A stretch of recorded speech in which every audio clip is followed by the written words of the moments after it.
When I saw the announcement that my favorite childhood TV show, The Explorers Club, was making a comeback, I couldn't have been more thrilled. It was a show about kids adventuring in mysterious places, solving puzzles, and learning life lessons along the way. I remember being glued to the TV every Saturday morning, dreaming of being one of those daring kids. But last weekend, as I tuned into the premiere of a reboot, excitement quickly turned into a creeping sense of dread. There, amidst the familiar faces of new young actors, was unmistakably me, at 10 years old, exploring the very forest I used to play in as a child. I never auditioned, I never even knew they were filming. As the episode unfolded, I watched myself, wearing the same clothes I vividly remembered wearing on a particular summer afternoon. The footage was oddly specific, capturing moments I thought were private, climbing the old oak tree, finding the hidden creek, even the time I whispered secrets to the wind when I thought no one was listening. My heart pounded in my chest, a mix of fear and confusion. How did they get this footage? I hadn't set foot in that forest since I was a kid.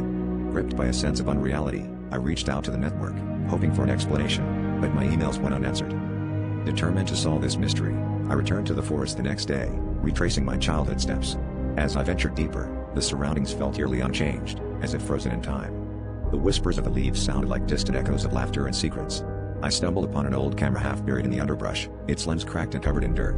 As I inspected it, a shiver ran down my spine, for carved into the casing were my initials, exactly as I would have engraved them back then. It seemed impossible, yet the truth was undeniable. In a final, terrifying twist, I realized the camera was still functioning, its tiny screen flickering to life. Clips of my childhood played back, scenes that had never aired, moments that no one else should have seen.